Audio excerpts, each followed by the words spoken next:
Good morning, everyone. It is June 7th, or sorry, good evening, I should say. It is June 17th, 2025. Just want to say thank you to all the new subscribers, and I've really enjoyed all the comments lately. So please be sure to hit that subscribe button. And don't forget to hit the bell notification so that you know when a new video comes out. Okay, so on to today's topic. Today's topic is America's shrinking middle class. This is something you've probably heard a lot about. The American middle class is shrinking. You also hear the phrase has been hollowed out. And occasionally it's referred to as being crushed. There are different theories of this that you hear from politicians and political commentators, most of which go along something along the line of America went into free trade, we outsourced all of our jobs to China, factories shut down, and we wiped out the American middle class and everybody got poor except for a few rich people who got really rich. Very popular narrative. It was, when I was growing up, this was a very popular narrative for the Democrats. This was when they were still very focused on working class, sort of class-related issues. Now they're focused on racial and gender issues.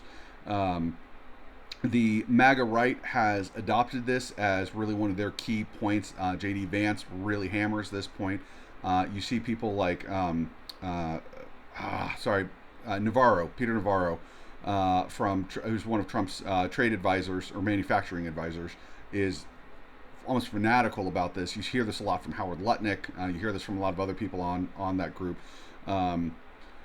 So here's the big question is, by the way, Bernie Sanders also says this a lot. You could hear similar things from AOC. There are times when Bill Clinton talked about this stuff. Barack Obama did. Again, if the Democrats, it's kind of faded. They really want to talk about race and gender and sexual orientation. But it's very big amongst Republicans now. But the point is, it has been a big topic for decades. So let's ask the question, is it true? The answer is yes, but not for the reasons that you may think. Is the American middle class shrinking? The answer is yes, absolutely. It is getting smaller and smaller and smaller. Does that mean it's getting smaller and smaller and smaller because of deindustrialization or free trade or some other terrible economic scourge that is destroying the ability to have the as I've referred to in prior videos, the Homer Simpson lifestyle? Dad goes to work at a factory. Mom can stay home with the kids. They have a 2-story house, 2 cars in the garage, and 2 weeks paid vacation. The answer to that part of it is no, it is not. The reason the American middle class is shrinking, get ready for this, is because the American middle class has gotten too rich to still be considered middle class. What has happened is Americans have moved higher and higher on the value add scale. As we have offshored things like textile manufacturing or toy manufacturing or furniture manufacturing to places like China, Vietnam, others, we have moved higher and higher up the value add scale. Steel recycling, oil refining, a lot of services, banking, finance, things like that. And what has happened is we've gotten richer and richer and richer. Let me give you some statistics. According to the U.S. Census Bureau, in 1967, before I start this, all dollar figures will be given in constant 2023 dollars. So when I'm talking about, I'm going to give you numbers from 2023 and 1967. This is all inflation adjusted. This is all in constant 2023 dollars. So if anyone says, what about inflation? Inflation is fully accounted for in this. In 1967, 13.1% of Americans were considered upper class. 54.6% were considered middle class, and 32.3% were considered lower class. Let me give you the definitions of those. Upper class, $100,000 a year or more in 2023 dollars. Middle class, $35,000 to $100,000. Lower class, less than $35,000. Where are we in 2023? The upper class is now 40.4%. So again, we went from 13.1% to 40.1%. We tripled the size of the upper class.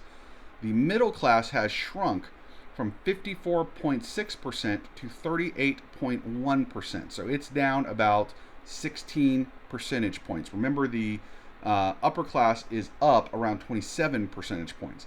The lower class has gone from 32.3 to 21%, so down about another 12%. So take the, roughly speaking, 28 percentage points of Americans who were in the middle and lower class have now moved up into the upper class area. Again, this is all inflation adjusted. So what has happened is America has moved up the value add chain, and we make more money, and so the middle class has gotten smaller and smaller and smaller because we make too many Americans are making too much money to still be considered middle class. Um, if you use a constant definition of middle class from the 1960s to the 2020s.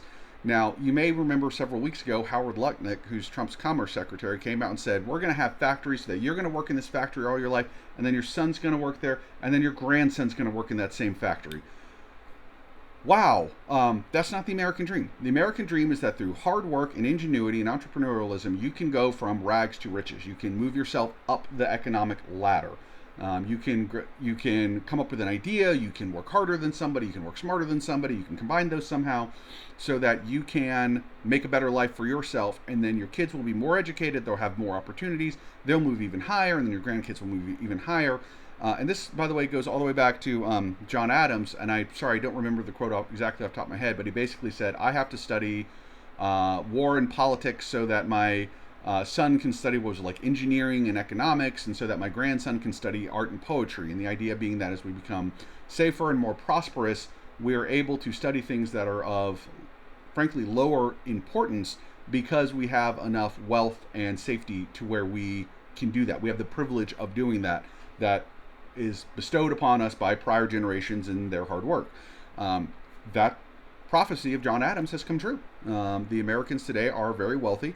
And the Lutnick idea is not the John Adams idea. It's not the American dream. It's the idea that you will work your whole life and your kids will work their whole lives so that your grandkids can be the exact same economic spot that you are. I don't even understand how that's even remotely appealing. I have two sons. I absolutely want them to make more money than me. I want them to make a lot more. I want my grandsons to make more than them. So the idea of the John Adams approach, which is of course it's John Adams, so it's brilliantly stated, description of the American dream, which is the idea that I will work hard, and so my children will have an even better life than I did, and my grandchildren will have an even better life than that. This is very optimistic. It's the idea of continual progress, continual growth, has come true. It worked. The American middle class got richer and richer and richer, and now a lot of them simply don't qualify as middle class anymore. The Lutnick version is pure stagnation. You will work hard your whole life so that your children and your grandchildren can be in the exact same economic position that you are. That you will not fall. There will be no going down, but you will not go up either. One of the reasons this is important to understand is that a lot of our political rhetoric is based on the idea that you, the American worker, and I know a lot of people watching this are from Europe or Australia or Canada or things like that, but you hear similar things from politicians in those countries. You are screwed by this, globalism, by this free trade. It's ruined everything. When the reality, at least in the United States, I have not looked at the stats for Europe or Canada or Australia, is that the opposite has happened. The dream has come true. We just didn't realize it because how do you get elected saying, guys, it worked? Guys, the system's doing a good job. How do you get political donations by telling people, hey, you know what? You're doing really well. That's kind of tough to fundraise off of. That's kind of tough to drive votes with. Saying, hey, look, you're being screwed and I'm the guy who's going to go fight for you. That's going to get you more votes and more donations. So it is politically advantageous to say the middle class is shrinking, which is true, because you are getting ripped off by, it's greedy corporations or it's evil globalists or whatever you want to say, which is not true, because it is not politically advantageous to say, guys, the American dream's working. And it's working really well. And it's working at scale. It's working for millions and millions and millions and millions of people. So either way, now you have the information. If you disagree, please say so in the comments section. I do not like echo chambers. I encourage debate and disagreement and fact checking and all that good stuff. But now you have a little bit of additional information. And I hope that offered some nice perspective. Thank you.